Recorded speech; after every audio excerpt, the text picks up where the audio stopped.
नमस्कार, मैं हूं नीलू।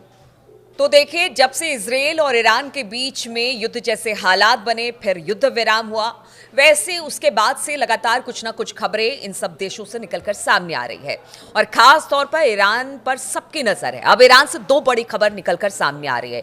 एक तो ये कि अब बहुत जल्द ईरान परमाणु परीक्षण कर लेगा। इसके पीछे की सच्चाई क्या है? क्या वाकई अब और इंतजार ईरान नहीं करेगा परमाणु परीक्षण को लेकर? और दूसरा ये कि ईरान के आसमान में एक रोशनी दिखाई दी है। वो रोशनी क्या है, इसको लेकर बहुत चर्चा हो रही है। बातचीत करने के लिए मयंक मेरे साथ जुड़ गए हैं। मयंक, दो खबरों का जिक्र मैंने किया। एक तो परमाणु परीक्षण को लेकर, क्योंकि कहा यह जा रहा है कि अब और इंतजार ईरान नहीं करेगा परमाणु परीक्षण को लेकर। बहुत जल्द वो दिन भी आ जाएगा जब परमाणु परीक्षण ईरान कर लेगा। और दूसरा वो रोशनी क्या, जिसकी चर्चा खूब हो रही है। आप पहले किसका जवाब चाहती हैं? पहले आप परमाणु परीक्षण का जवाब दीजिए, क्योंकि वो बड़ा सवाल है। देखिए, बड़ी खबर आ रही है ईरान से और ये माना जा रहा है, ये चर्चाएं हो रही हैं कि ईरान का परमाणु बम, एटम बम तैयार है।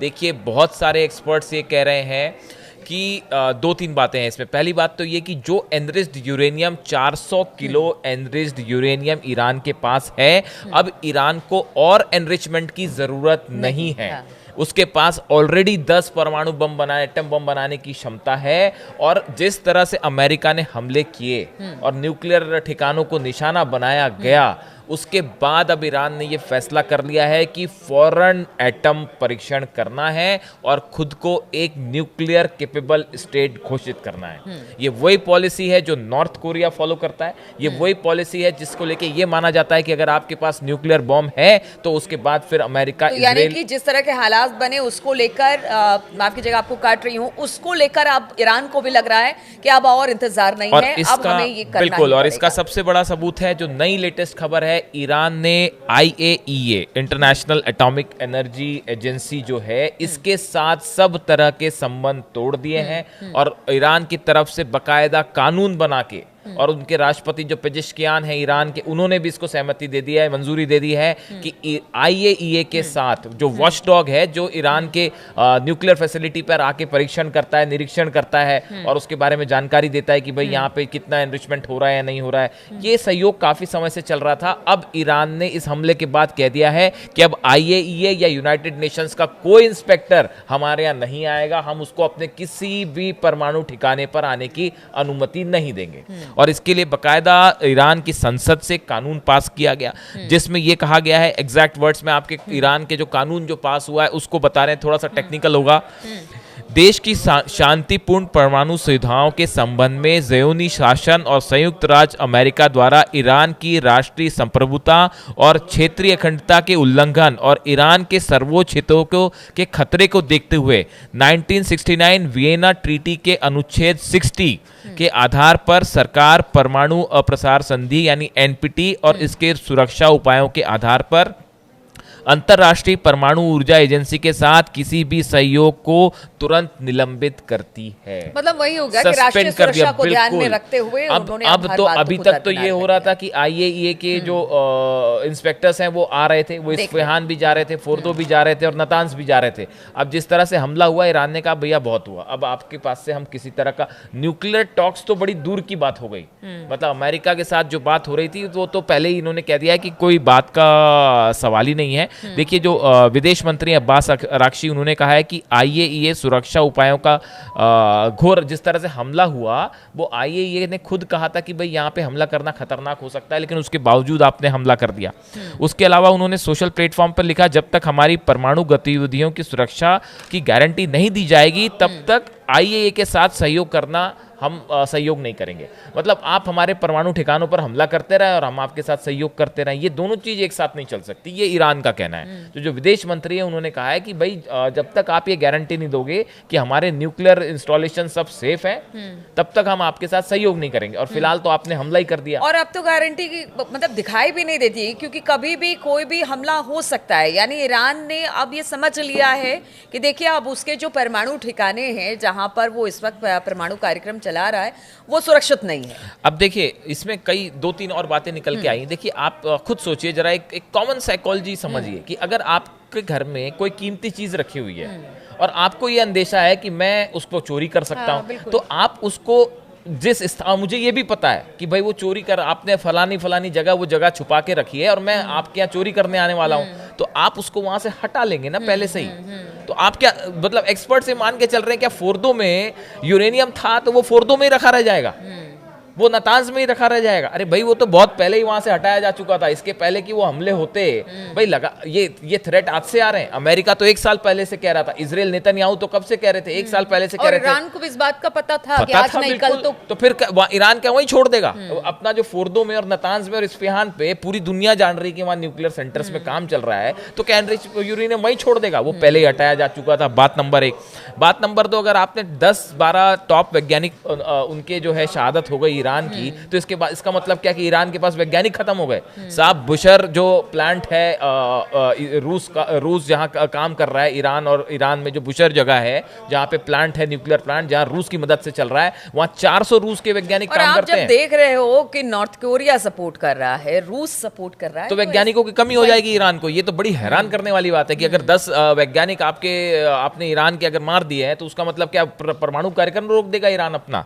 उसके बाद जो है देखिए ये कहा जा रहा है कि जो यूरेनियम है, जो एक्सपर्ट्स बता रहे हैं कि जो 400 केजी यूरेनियम है ये ऑलरेडी 60% से ज्यादा एनरिचमेंट हो चुका है इसका, और इसको 90% करना जो है वो बहुत ही और यही वजह रही कि जब उनको पता था कि इतना सारा यूरेनियम ईरान ने रख लिया है, तो ही मतलब इसी बात को लेकर फिर हमला हुआ। क्या इससे ज्यादा और हुआ तो फिर तो एक तरह से समझ लीजिए कि परमाणु अब देखिए वहां पे अगर आपका वहां पे यूरेनियम रखा होता, एनरिच्ड यूरेनियम रखा होता और आप वहां हमले करते तो भयंकर रेडिएशन हो जाता, लेकिन रेडिएशन वैसा नहीं हुआ क्योंकि वहां पे यूरेनियम था ही नहीं।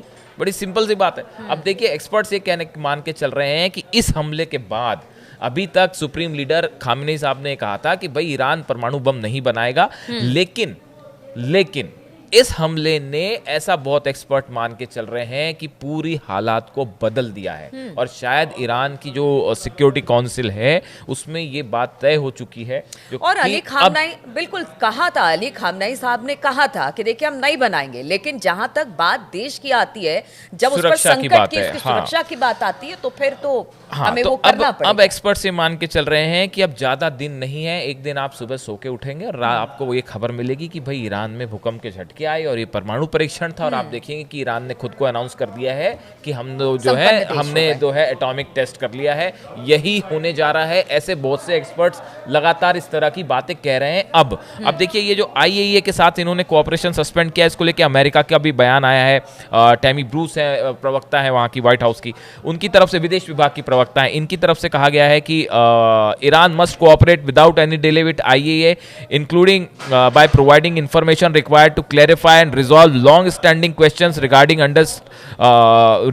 undeclared nuclear material in Iran, as well as provide unrestricted access to its newly announced enrichment facility। अब अमेरिका ये कह रहा है कि भाई आपने IAEA के साथ जो सहयोग को खत्म किया उसको फिर से बहाल करें और आप अपने न्यूक्लियर ठिकानों की हमको जानकारी दें कि कहाँ पे ये एनरिचमेंट हो रहा है या कहाँ पे आपका यूरेनियम है। ऐसा अमेरिका की तरफ से डिमांड आई है। उन्होंने साथ में ये भी कहा है कि Iran can not and will not have a nuclear weapon. ये विदेश विभाग की प्रवक्ता कह रहे हैं, ये ट्रम्प के शब्द दोहरा रही हैं, डोनाल्ड ट्रम्प के शब्द दोहरा रही हैं कि Iran can not and will not have a nuclear weapon. तो अब ऐसा है कि कैन नॉट और will not have a nuclear weapon, तो हकीकत यह है कि ईरान का परमाणु कार्यक्रम अब और तेज हो गया है और जल्दी ही ऐसा माना जा रहा है कि न्यूक्लियर टेस्ट हो सकता है। अब दूसरा आपका जो सवाल था जहां से शुरू किया, ईरान में सोशल मीडिया में इसकी बहुत ज़्यादा चर्चा हो रही है कि ईरान में तेहरान के आसपास आसमान में एक बड़ी रहस्यमय रोशनी देखी गई। इसको आप अगर सोशल मीडिया में सर्च करेंगे आपको मिल भी जाएगा कुछ जगह, और कहा जा रहा है कि ये कुछ उस तरह की रोशनी थी जैसे कि कोई मिसाइल या फिर फाइटर जेट जब क्रॉस करता है। ये ईरान का फाइटर जेट नहीं था, और ये बताया जा रहा है, इस तरह की भी कई आकलन है कि ईरान ने अपनी कोई नई मिसाइल को टेस्ट किया है या फिर ईरान ने अपना कोई नया बड़ा हथियार टेस्ट किया है। कुछ लोग इस तरह की बातें कर रहे हैं, सुपरनैचुरल एक्टिविटी से भी जोड़ के देख रहे हैं कि भाई ये क्या चीज़ है। तरह तरह के अजीब कौतूहल है कि भाई ये क्या हो सकता है। और कुछ लोगों का ये कहना है, एक इसमें नई थ्योरी और सामने आ रही है कि इजराइल की तरफ से माना जा रहा है कि ऐसी लगातार कोशिशें हो रही हैं ताकि ईरान की तरफ से सीज फायर तोड़ दिया जाए। हमने अभी 2 दिन पहले देखा, बड़े खुफिया तरीके से कुछ ड्रोन जो हैं वो ईरान के अंदर आए थे और हमला करने की कोशिश की उन्होंने IRGC के कुछ सेंटर्स के ऊपर। वैसे ही बताया जा रहा है कि हो सकता है कि जो लाइट थी ये कोई इजराइल का फाइटर जेट था जो अंदर आया। तो ये भी माना जा रहा है कि इजराइल की तरफ से प्रोवोकेशन हो रहे हैं कि ईरान ये सीज फायर को तोड़ दे और एक बार फिर युद्ध की स्थिति हो जाए। लेकिन ईरान बहुत ही मैच्योर तरीके से, नप्पे तुले तरीके से इस मामले में कदम उठा रहा है ताकि कोई गलती ना हो और ये न्यूक्लियर प्रोग्राम अब की बार ना रुक पाए। बिल्कुल, तो न्यूक्लियर प्रोग्राम को लेकर अब कहीं ना कहीं ईरान की स्थिति साफ होती चली जा रही है। कहा जा रहा था कि जो लड़ाई इजराइल और ईरान के बीच में हुई उसके बाद सब शांत हो जाएगा और यहाँ से जो ईरान का परमाणु कार्यक्रम है वो शायद खत्म हो जाएगा। अमेरिका बार बार इसे दोहरा भी रहा है, लेकिन लगता नहीं, क्योंकि जितने जानकार हैं और हम लोगों ने भी इस पर चर्चा की कि देखिए ये यहीं पर खत्म नहीं होने वाला है, यहाँ से और ये परमाणु जो कार्यक्रम चल रहा था वो और तेज होगा और बहुत जल्द अब ईरान जो है वो परमाणु परीक्षण कर लेगा। अब देखिए इस पर सभी की नज़र है, हमारी भी नज़र है, जितने अपडेट्स हैं सब आपके लिए लेकर आएंगे हम तमाम जानकारियों के साथ। हमारी चर्चा इसी तरह से चलती रहेगी। बहुत बहुत शुक्रिया आप सभी का हमारे साथ इस चर्चा में शामिल होने के लिए।